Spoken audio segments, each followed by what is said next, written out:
So this project is basically trying to give Black Lives Matter a voice. So I'm going to ask anybody that has a personal account that relates to Black Lives Matter, discrimination, racial profiling, anything like that, to go ahead and share that with the group. Okay, well, I'll go first. Yeah, I know. My boyfriend's name is Chavars. And he has dreads, he's dark skinned, and he's been pulled over like 3 times by the police at like 2 in the morning because he gets out of work at 2 in the morning, and they ask him questions like, is his car stolen? He had a 2009 red Mustang drop top, and they ask him all the time, is the car stolen? Is there marijuana in the car? One time the officer went as far as to call the dogs to search the car, and they didn't have probable cause. They just did that to do that, I guess. So he felt he wants to be a police officer for some reason, and he felt that it was necessary, but he didn't understand why he was the person chosen to have his car searched.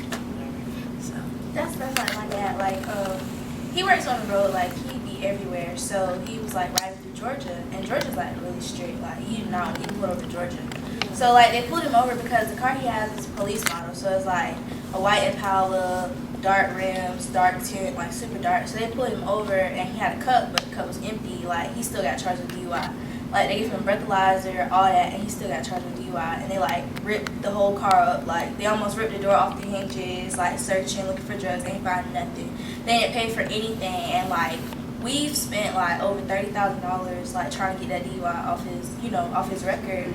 And that's uncalled for. Like how you gonna charge him with a DUI and the container's empty and then there's no alcohol in the system? Like that just didn't make no sense.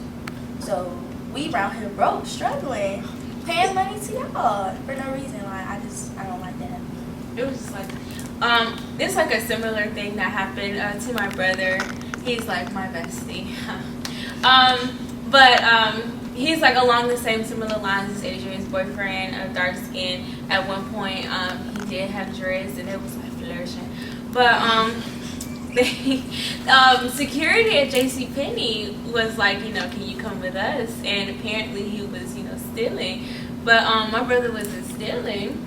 So, I mean, they just kind of, racially profiled him as far as I'm concerned, because, I mean, stuff like that, it's not, a coincidental type of thing. As far as I'm concerned, they racially profiled him, saw him looking at whatever, and took him, and began to ask him questions as, like, some type of police interview. And then he was charged for petty theft. And, I mean, we had to get it expunged off his record and things like that, but, I mean, to this day, where's the camera? Like, where's the evidence? We don't know. So I've definitely been in a similar situation that you described. I've been pulled over numerous times, but in my own neighborhood, which is what kind of makes it messed up. Like in my own car, not even late at night, like 4 in the afternoon. They have like the Caucasian, like young teenage boys going like 50 and a 25, but here I am going 27 and a 25, and suddenly it's a problem.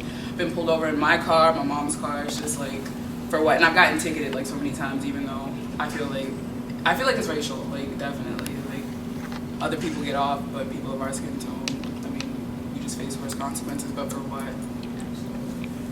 okay, speaking on racial profiling, okay, it's supposed to be used by criminal investigators such as police to actually help catch criminals, because I guess people who look similar kind of do the same things as people who look like them.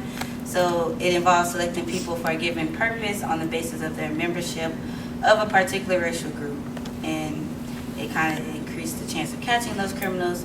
So do you feel racial profiling is beneficial, or is it more hurting the community, or does it help at all in any case? I feel in some cases it is beneficial, but like we got pulled over on the west side, me and my mom, like here in Orlando, because we were looking for my uncle's place, and like the first gate was closed, so he's like, come to the other gate. So we're like lost. And so we're riding real slow, and then we turn because we didn't want to miss the turn, and then all of a sudden, like, all these lights start flashing, and they come behind us, and they're like, oh, we just stopped you because there's been robberies in the neighborhood. I'm like, look at me, who I'm gonna rob? Like, that didn't make any sense, and like, I know for sure is no females going around there robbing, so why would you stop us saying that there's robberies in this neighborhood? Like, that made no sense to me. I feel like the definition that was used, it sounds like, you know, you did some research, and I mean, it does seem to be credible. But as far as I'm concerned, if you're gonna say that, then you have to make it clear across the board for every skin tone, every race, every person of ethnicity. Because I mean, to be honest, like I see like white kids coming into school, you know, with backpacks, and I'm just like, Lord Jesus Christ, I'm gonna do it. Please, not today, Lord. You know, I like my life, Jesus, not today. And I mean, like, you know, it's like, I do kind of feel like you can racially categorize crimes. You know what I'm saying? Like, black people have, you know, a lot more, maybe like drug-related crimes, like a lot more like poverty-related crimes, which we can touch on that, you know, because that's a whole conspiracy in itself. But like white people crimes, it's just like, what was you doing? You know what I'm saying? Like, why would you do that? So it's like, if you're going to say, like, if you're going to racially profile black people because they ride nice cars, because they have dreads, then you need to be racially profiling these white kids who have these big backpacks, who wear trench coats in the summertime. You know what I'm saying? Because, you know, let's just be clear. Hello. Okay, touching on that. So, as you know, Black Lives Matter started because of the Trayvon Martin case. Everybody's familiar with that. He basically got put on trial for his own murder after, I'm not going to speak his name because that's the devil, was actually, all his charges were dropped. So, Black Lives Matter actually combats racial profiling and kind of wants to celebrate diversity and bringing people together and kind of making people like approach diversity in a positive light, things like that. So when I think Black Lives Matter as something of our generation. It started on social media. Social media is definitely something of our generation. So when Black Lives Matter was first put out there, I know everybody got Twitter. How did you feel about Black Lives Matter when it first came out? This is back in 2011. Finally. Yeah. What you mean by finally? I mean, just so much subliminal, you know, stuff. I feel like sometimes it does take a big, I don't want to say like a big deal because every black death is a big deal. But I mean, sometimes it does take, you know, that stuff that's in the media, you know, seeing, you know, our brothers and sisters getting killed and, you know, getting off. You know what I'm saying? Sometimes we have to see that. And it just has to kind of be real for us that, you know what, this is happening to our race and it's not happening to any other races. You know what I'm saying? So when it came out, it was just like, okay, you know, especially my mom, you know, she's, you know, part of that other, you know, generation before us. But when Black Lives Matter came out, she was like on board because, you know, a lot of the stuff that we're going through now that's being made public, you know, it was the stuff that she used to talk to me about and I didn't believe her, you know, but now it's just like, okay. I like personally have a love-hate relationship with social media. Like I stand for Black Lives Matter and everything like that. I think it's great. But I think it's kind of giving people an excuse to kind of be lazy. I mean, people tweet the hashtag, they buy a shirt and think they've done their part. But it wasn't like that back in the day. Our parents are out there, my parents at least, they're kind of old. They were getting hosed, like chased by dogs, actually out there like fighting for the cause. I mean, I think a lot of like our generation still cares, but I definitely think that we've been like a little less proactive because we do have social media, you know, to get our opinions out. So just like piggyback off of what Kiara said, is like before, like I didn't think that these things were happening. Like I thought everything was all good and stuff like that. But then Black Lives Matter, they basically gave like a it brought things to light, I guess, and let you see like what's really going on in the world. It's like, oh well, wow, this is happening and this is happening. So this is one thing I actually liked about Black Lives Matter. So do you see yourself identifying with Black Lives Matter at all? Do you feel like it has anything to do with you or it has nothing to do with you because you've never experienced anything like Trayvon Martin's family has experienced or Jordan Davis back in Jacksonville, anything like that? I think it has everything to do with all of us because even if we haven't specifically experienced something like that, like something to that extreme level, that could very easily be anyone in this room tomorrow. Yeah. Like, it affects every single one of us. So I think Black Lives Matter is a good thing because it can help spread a lot of that information that like would just be getting swept under the rug basically if we didn't have social media to put it out there. Like, what happened with Trayvon Martin, nobody knew about that at first.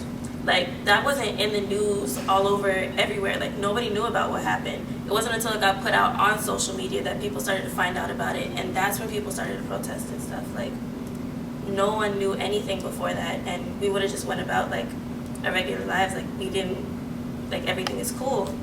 So I feel like we need Black Lives Matter to like really inform everybody of what's really going on here and to try and change it at least. Well, I'm gonna piggyback off that.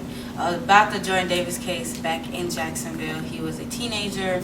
Music was too loud in the car. He got shot and killed at a gas station. When that happened, I used to live up the street from that gas station, and I used to go to that gas station all of the time. I've never experienced like direct discrimination, even though I know there's things like institutional discrimination, past and present prejudice, things like that, but I've never actually had it happen. So that was right after Trayvon Martin, like right after Trayvon Martin. So it happened in Jacksonville. I'm like, I'm from Jacksonville. I stay in Jacksonville. Yeah. This, I mean, radio stations telling everybody to blast their music. I didn't want nobody to play nothing in no car. It wasn't no blasting music. If it wasn't for the Lord, it wasn't no blasting. Cause that could have been my little sister. It could have been me. Could have been people I ride with every day on the bus. It like shocked me so. But when Black Lives Matter, it came about. It did open my eyes because I feel like, I mean, like the Rodney King case back in the day, something opens every generation's eyes to what's really is going on in the world. It's definitely real. Like you grow up, I mean, I grew up thinking police officers, the Like heroes, us, yeah. that's who you call, that's who you go to, and then now it's like, who here for us? I mean, what the hell, who I'm called? Right. So, I mean, I definitely think Black Lives Matter is very, very important to my generation because a lot of people were ignorant, and I feel like it's brought to light because of the movement. And with that, I think we're done, y'all. So thank you.